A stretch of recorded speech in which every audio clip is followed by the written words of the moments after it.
And hello again, and welcome to today's Sugardale Charge Chat. I'm Scott Zurilla, glad you are with us, and it's a real pleasure once again to welcome in the general manager of the Canton Charge, Brendon, and the head coach of the Charge, Nate Reinking. Guys, great to see you again. How you doing? Thanks for joining me. Good to see you, Z-Man. Doing all right. Good to see you, Z. Hey, guys, now I know that you obviously were not in Florida for the NBA bubble, but the NBA season now has officially come to a close. And from afar, it looks as though it's been pretty successful. Just wanted to get your thoughts on the fact that they were able to finish the year, get the playoffs in, crowned a champion. It seems as though from a distance, things worked out pretty well. Brendon, what did you see from afar? Yeah, first of all, congrats to, former Canton Charge player Quinn Cook on another championship ring. That was awesome to see Quinn, get another ring with the Lakers. But no, I thought the bubble was awesome. I think it just goes to show that, when everybody sacrifices and buys in to, following the protocols and, doing the right thing down there, that it's possible, kind of go off without a hitch, I guess you could say. And, from afar, it was just great to watch, basketball again. And I know it was a little different with no fans and all that, but, it was fun to watch for me. And, I thank, all the players and the NBA staff and everybody down there for all, all the sacrifices they made. Nate, same question for you. The dynamic would have been a little bit different. You would have been down on the floor, et cetera. So, again, I don't know if you looked at it differently from that perspective, but just your thoughts on what you saw from the NBA bubble as well. Right. I mean, it was hugely successful just for the simple fact that everyone stayed safe. And it was just a testament to how the NBA, took care of everybody and made sure family and friends that came down, eventually at the end, that everyone just stayed safe and sound. When it initially started, talking to some of my mentors and former colleagues, like it looked just like the G League showcase to me. And it was fun to watch. It was just a different perspective to see, the NBA level guys playing in that situation. And it just brought memories of and some of the coaches that did coach in the showcase, it just reminded of them. So it was fun to see that. And you could see the level of play as it went on through the playoffs. It just got higher and higher. And these guys are competitors. And, we're sitting here at home right now. All we wanted to do is finish our season. So to have the NBA figure that out and get these competitors to be able to be out on the floor and finish the year, it was fantastic to watch. It's funny, Nate. I told some friends the same thing when the NBA started up again. I go, hey, man, I've seen this before. It's the NBA showcase. It looks fantastic. But I agree, guys. I thought it worked out fantastic. Turning our attention now to the Cavaliers bubble that finished up here recently. There was something that both of you were able to participate in on a much smaller scale. Brendon, your thoughts on how the Cavaliers were able to pull off their bubble at Rocket Mortgage Fieldhouse? Not so much comparing it to the NBA bubble, but just trying to get something accomplished. Did you guys get it accomplished? Yeah, absolutely. I think, the whole group there did a awesome job kind of putting everything together. And, Nate was actually in the bubble, so you can probably speak to him more. But, I know that we had a bunch of people that were dedicated to, making sure it was, a first-class event, for everybody involved. Thinking of everything from, the living situation to the different activities to the on-court stuff and, just a whole kind of, holistic kind of approach to it all to make sure everyone was comfortable. And, even though it wasn't, necessarily the NBA bubble down in Orlando, it's still a sacrifice, for these players to come in or the coaches to, be away for their family, for 10 or 12 days or whatever it was. And so, no, I think it was awesome in that sense. And then, just from a basketball ops stance, just to see our guys again. This is my first time, seeing guys play live since March. As crazy as that sounds. So basically 7 months, and it's way too long for me to not be on a basketball court. I can't imagine what it's like for some of the guys to get back together and all that. But it was an awesome success in that sense, and everybody got better. We were able to develop not only on the court but off the court and kind of a team chemistry and camaraderie wise, and so it was a lot of fun for me to watch. Nate, same question for you. As Brendon said a moment ago, you were right in the middle of it. And when I asked you a second ago about the NBA bubble, you said the first word you used was the safety. Did you feel safe inside the bubble? Did the rest of the players and the support staff, Did everybody feel as though it was working the way it was supposed to? And how did you feel being in it all that time? Extremely safe. It was a huge investment from the top down. Cobra and the medical staff and whoever worked behind the scenes did an incredible job, making it an experience. It just wasn't a lockdown and we're locked into a hotel and a gym. They made it, like Brendon said, they gave us opportunities to actually be out a little bit isolated, but out, and just the camaraderie that was built with the team and the organization and the guys that were there. It went beyond just the court. And I think that was a huge part of what they really wanted to establish from, Kobe Altman to JB to, down the line. And that's what I took away. It was more about the chemistry that they were trying to build. And it was a huge honor for myself. And it was an amazing honor to see our guys there. I mean, we had 4 of our guys and then our 2, Dean and Matt, 2 ways. So we had a large contingent there being able to compete, with the Cavs. And that just shows the example the whole organization is setting to trying to make this a whole family from the top down. Great lead in, Nate, because I did want to talk about the specific guys. And Brendon, I'm going to start with you. I want to talk about Dean Wade to begin with. Now that he's on a standard NBA contract with the Cavaliers, but as a rookie with the Charge last year on the 2-way deal, from my perspective, looked like he had a standard rookie year. He had his ups and his downs, but by the end of the year, he looked like he was so much of a better player than at the start. What did you see from him inside the bubble as kind of a full-time NBA player now? Yeah, I think for me, the most important thing for Dean that, Nate and the rest of the staff did a great job with was just building his confidence, especially, in his three-point shooting. We all know you can shoot, but, sometimes as a big coming from college that was more used to the mid-range, it takes a little bit to adjust the NBA line and, have confidence to, let it fly when he's open.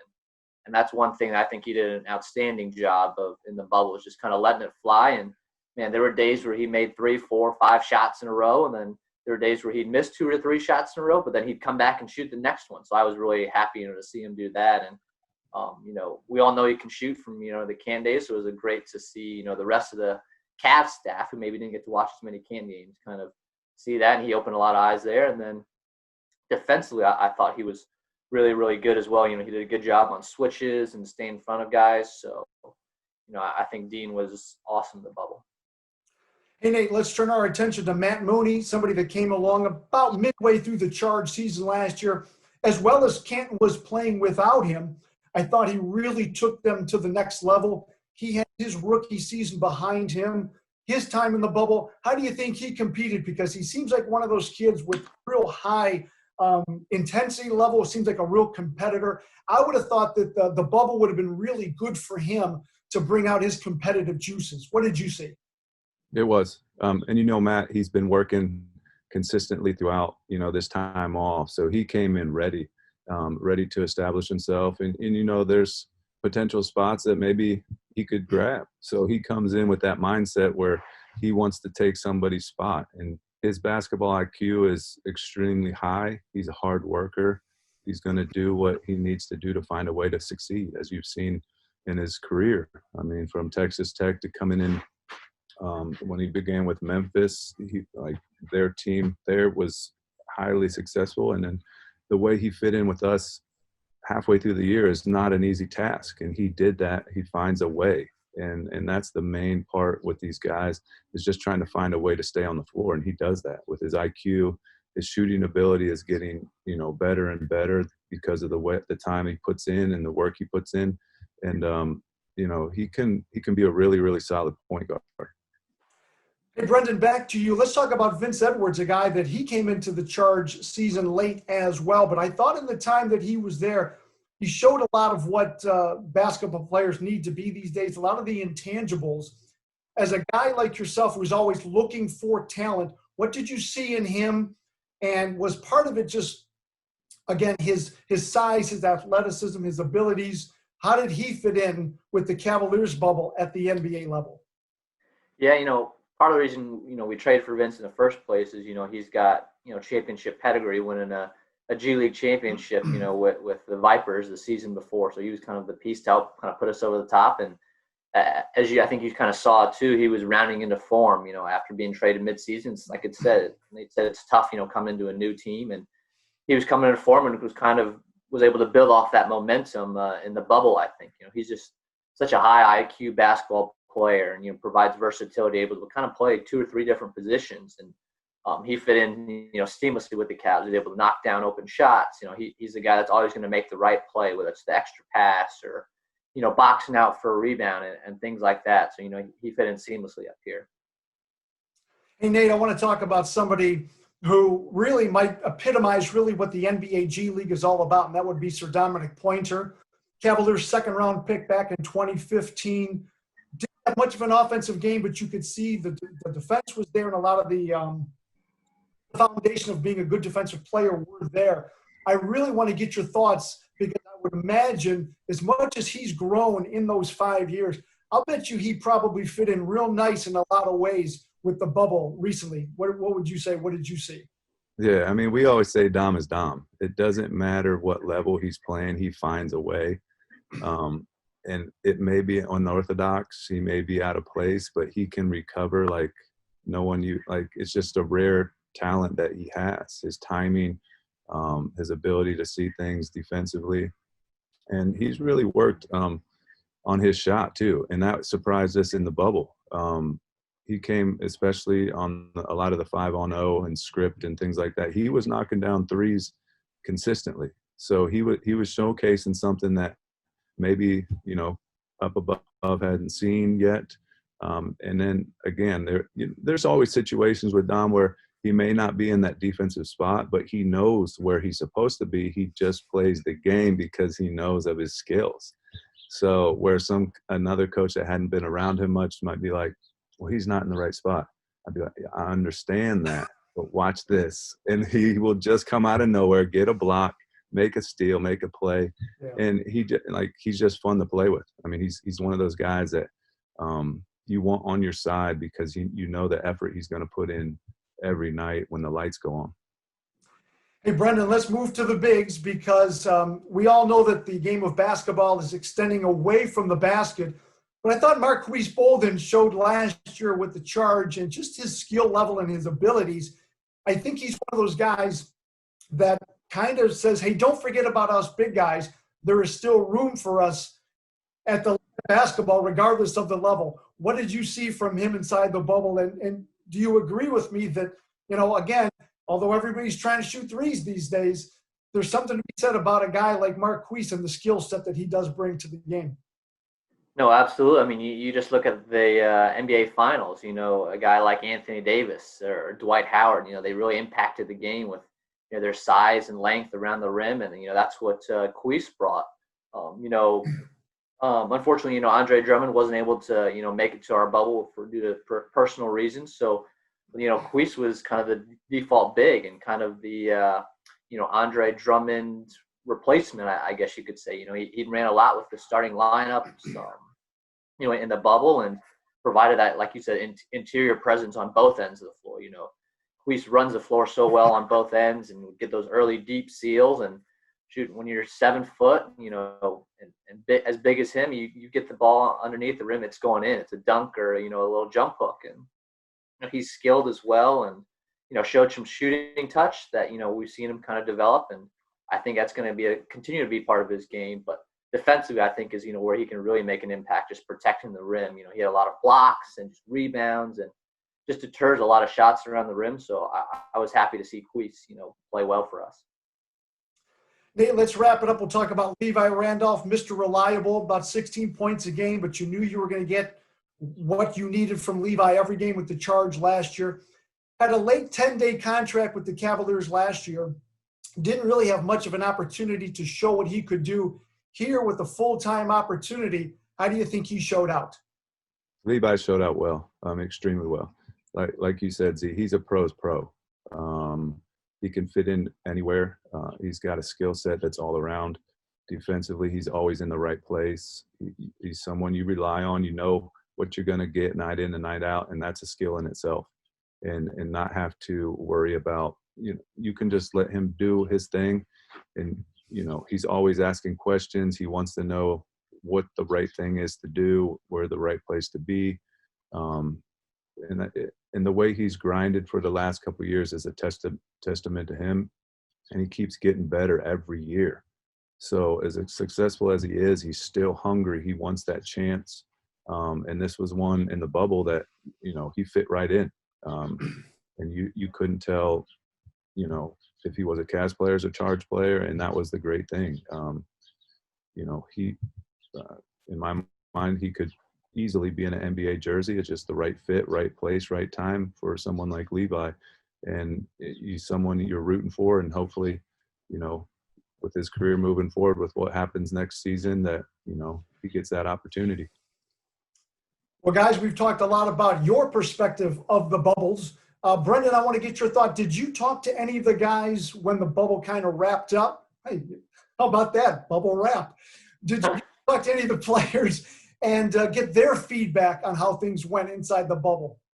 Yeah, I was able to, kind of talk with all of them, and they were all, extremely grateful, I think, just to the organization. And like Nate said, I think, guys like Cobra and, Lauren and, the rest of the people that kind of put it all together, the guys were kind of just blown away with the whole experience in terms of, not just the on the court stuff, but, the off court, activities as well. And, I think, it was just super beneficial for them, to get more reps, to get, more opportunities to, get seen by, the coaching staff or, some of the other front office members that weren't able to see as many Charge games. So I think they all enjoyed it from my understanding. Hey, Nate, from your perspective as a coach, again, you're more hands-on in the trenches with them, with the sweat clothes and everything between the lines. How would you say that it benefited the players? And did they give you any feedback about how much it did benefit them? And what did you see, how it benefited them moving forward? Well, they had months off, so you could tell, and these guys just want to play, and depending on where they were living at the time, and depending on the facilities that could actually get into, some could get in more than others and work that way. So for them to be able to get back on a floor and compete, it was hugely beneficial, because you could see day one, the rust that guys had in the time, because this is a game of rhythm, and you could see the time off, and it took a couple days to guys get their game legs a little bit back, the rhythm of the game, playing with each other again, reading each other. But by the end of the week, you could just see the growth that they made over the time. And that was, it was just hugely beneficial to get those guys competing again, because you just lose that feel for the game. Guys, the 2021 season is coming eventually. We don't know when. Brendon, what did you say to the guys as a parting gift in terms of just that? Hey, guys, the next season's coming. We don't know when. Here's what I'd kind of like to see you do in preparation for that season, whatever it may be. Yeah, obviously, Z-Man, the G League is a different animal, and I have no idea, who's necessarily going to be back or, player-wise and things like that for next year. But, I think the parting words, wherever it is, we don't know when it's going to be back. So just make sure, you're staying in the best shape possible, so that, we're going to be the team that's going to be the most ready, when the season starts to, get off to another great start, and hopefully have that kind of carry us through the rest of the year. Nate, how about you? Same question. Again, there's a lot of questions that need to be answered, but were you able to give the guys any kind of suggestions moving forward for whenever the next season comes, whenever it may be? It's kind of the same message I preached during the season, is just be ready. And that goes down the line. You just don't know when you're going to get that call, that opportunity, that, G League's, like Brendon said, it's a completely different animal where, guys are coming in, out, up, down, two ways here and there. Every night is a different lineup, different, competition. You don't know who you're going against when you're prepared for somebody else. I just said the same message I always do, is just be ready. Because when your number's called, you have to show out when that opportunity is placed in front of you. And you never know. You never know when, if you do and you're ready, that timing's there for you to make that jump. guys, we'll leave you with this. We've talked about players and bubbles and seasons, et cetera, et cetera. For you as well, we don't know when the next season is going to show up, but Brendon, you're a guy that, you know, the NBA draft is coming, free agency. You're always on the lookout for talent. How are you preparing for the next season, whenever it may be? Yeah, you know, we've been doing more Zoom interviews than I can count, you know, with all sorts of players. And, you know, the nice thing is normally in a normal year, the draft is in June. And so, you know, our timelines, you know, just a little bit tighter. But, you know, with the draft being pushed back, we've been able to, you know, do more and more Zoom interviews with maybe, you know, not necessarily guys that are Cavs targets, but some a little bit more Canton targets as well. And I've been able to have guys like Nate and T. Neal and BT and, you know, guys like that on some of these interviews as well. So they kind of get to know them. And, you know, if we end up getting these guys through, you know, a two-way or an Exhibit 10 or a local tryout, they've kind of been able to at least have that relationship, at least from a Zoom call or something like that. So definitely, you know, gearing up for, like you said, the draft and free agency, and always kind of with Canton on the back of my mind as well. Nate, for you, I know coach is coach. And for you, you got to get those sweats on. You got to get between the lines. I've said it about 10 times already. The season's coming. We just don't know when. Is it any more difficult for you than maybe Brendon, because you're the guy that always has the ball in your hands? How are you trying to keep yourself sane while still getting prepared for a season coming up?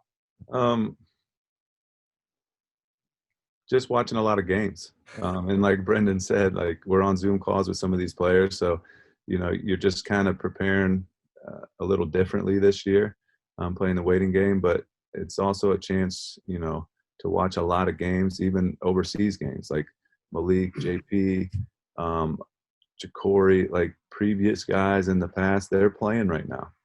And it's fun to watch them catch up with their teams, their games, wherever they are in the world, and just, you know, support them if you can.